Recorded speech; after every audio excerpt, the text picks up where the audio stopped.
করবেন। তো 3 জনের মধ্যে 2 জনই দিয়েছে।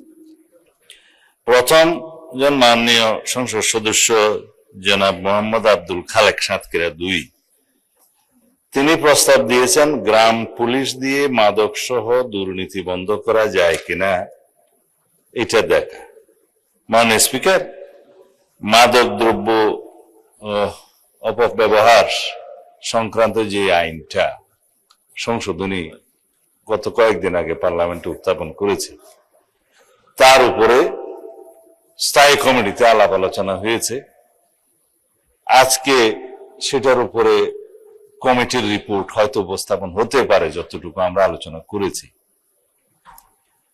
আজকে যেহেতু 30 তারিখের পরে পার্লামেন্ট সেশন কয়েকদিনের জন্য বন্ধ হবে, সেই জন্য মনে হয় না সেটা আজকে আমরা বিবেচনার্থে গ্রহণ করার জন্য উত্থাপন করতে পারবো কিনা। তবে জুয়া প্রতিরোধ আইনটা বিবেচনার্থে গ্রহণ করার জন্য আজকে অর্ডার অফ দি ডেতে আপনি রেখেছেন।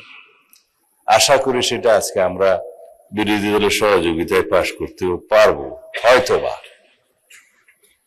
আইন শৃঙ্খলা পরিস্থিতি উন্নয়নের জন্য, যেহেতু দেশের শান্তি শৃঙ্খলা, আইন শৃঙ্খলা পরিস্থিতি যদি উন্নত থাকে, তাহলে উন্নয়ন, অগ্রগতি, স্থিতিশীলতা, শান্তি সবকিছুই বজায় থাকে। বেসড অন দ্যাট, সেজন্য আমাদের মাননীয় প্রধানমন্ত্রী এই বাজেট যখন আমরা ক্যাবিনেটে অ্যাপ্রুভাল দেই, প্রথাগতভাবে যেদিন বাজেট উপস্থাপন করা হয়, সেদিন তিনি নিজে জিজ্ঞেস করেছেন স্বরাষ্ট্র মন্ত্রণালয়ের বাজেট বরাদ্দ একটু বলেন আবার কত বৃদ্ধি হলো না কেন।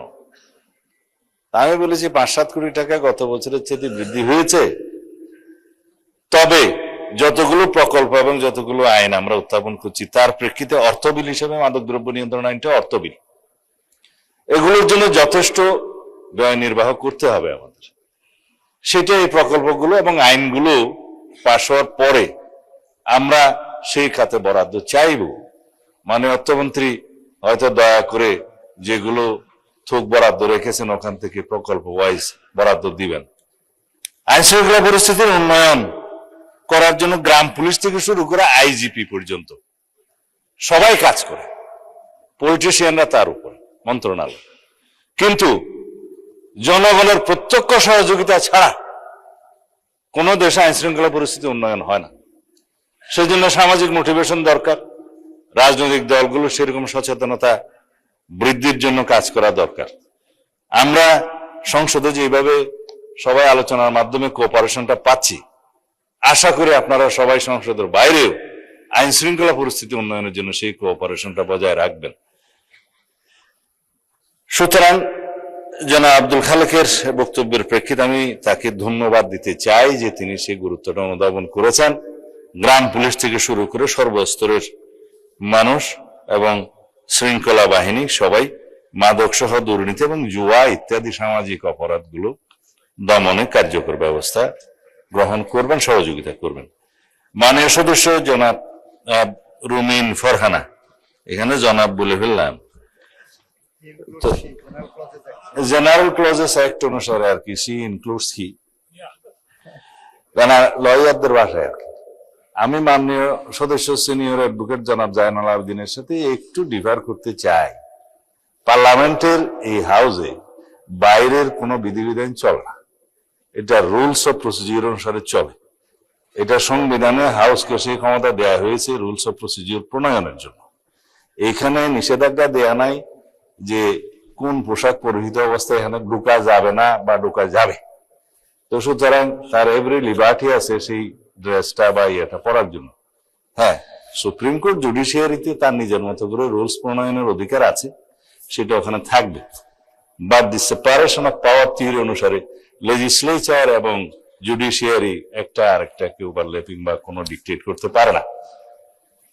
তাই আমি প্র্যাকটিসিং লয়ার না, সেই জন্য আমি বোধহয় একটু জুরিসডিকশন ক্রস করে ফেললাম আর কি। সুবন পোশাক পরাটা গেল, এটা অতীব সুবন পোশাক। ব্যারিস্টার রুমিন ফারহানা মুগ্ধ হয়ে আমার বক্তব্য শুনেন, আমি খুব কৃতার্থ হলাম।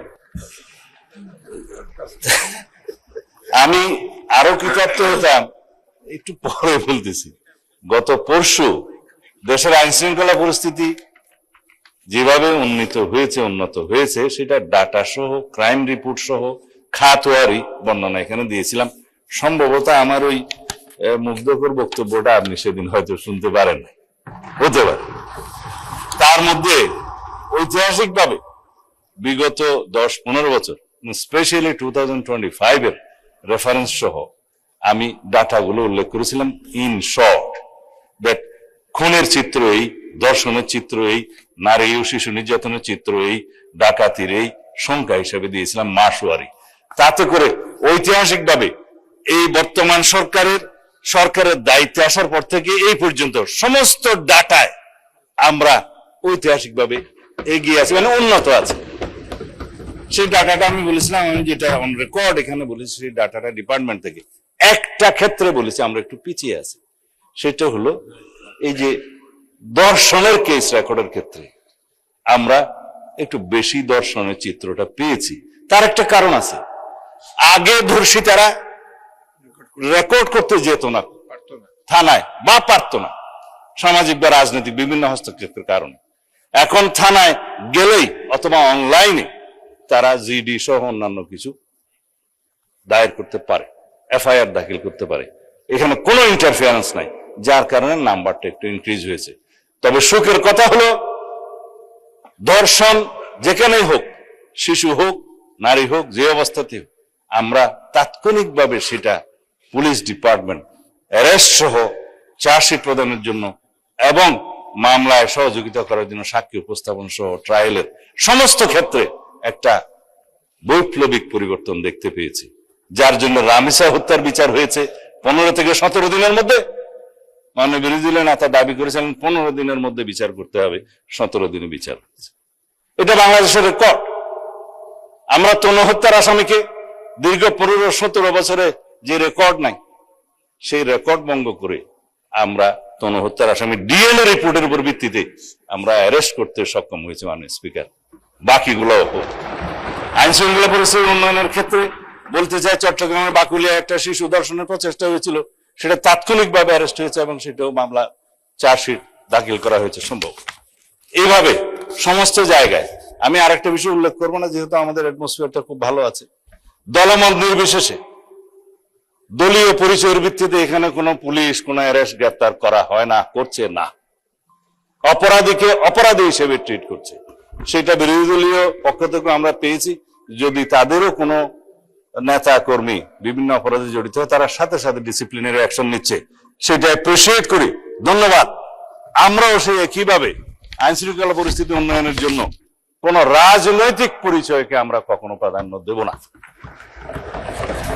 সুতরাং এই একটা ক্ষেত্র ব্যতীত বাকি সমস্ত ক্ষেত্রে আমরা বৈপ্লবিক পরিবর্তন না আনলেও দৃশ্যমান পরিবর্তন আনতে সক্ষম হয়েছে। মাননীয় স্পিকার, আইন শৃঙ্খলা পরিস্থিতি উন্নয়নের জন্য যেটা আমরা 2টা আইন এনেছি, যেটা মাদকের ভয়াল থাবা থেকে আমাদের এই জাতিকে রক্ষা করতে হবে, জুয়ার ও প্রতিরোধ গতি থেকে এই জাতিকে থামাতে হবে, আমাদের যুব সমাজকে রক্ষা করতে হবে।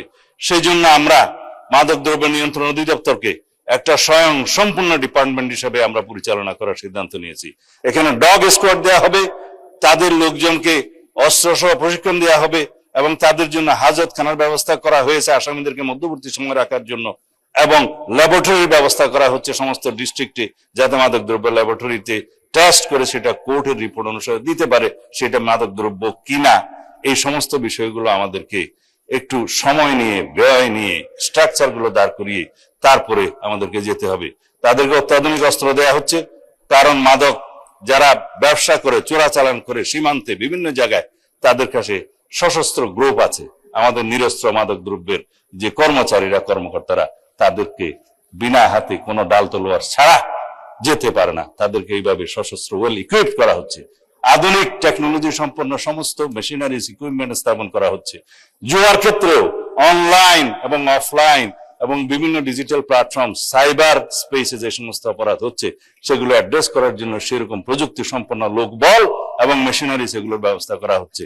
এতদিন কিভাবে রাষ্ট্র চলেছে এই সমস্ত গুলো অ্যাড্রেস না করে, সেটা আমার কাছে অবাক লাগে। মাননীয় স্পিকার, পৃথিবী কোথায় গেছে? আর আমরা 1867 সনের জুয়া নিয়ন্ত্রণ আইনের উপর দিয়ে আমরা ছিলাম। এখন জুয়া নিয়ন্ত্রণ এই প্রতিরোধ আইন, যেটা ব্যাটিং টেটিং এগুলো সব সহ প্রতিরোধ করা হবে 2026 সালের মডার্ন আইন অনুসারে। আশা করি আপনারা সহযোগিতা করবেন। বক্তৃতাটা একটু লম্বা হয়ে গেছে মাননীয় স্পিকার। আমি এই ছাঁটাই প্রস্তাবগুলো, প্রতীকী ছাঁটাই প্রস্তাবগুলো গ্রহণ করতে পারছি না বলে দুঃখিত। মাননীয় স্পিকার, আমাদের উত্থাপিত দাবি অনুসারে দাবি নম্বর 20 আপনি দয়া করে মঞ্জুর করবেন। মাননীয় সংসদ সদস্যদের সহযোগিতা কামনা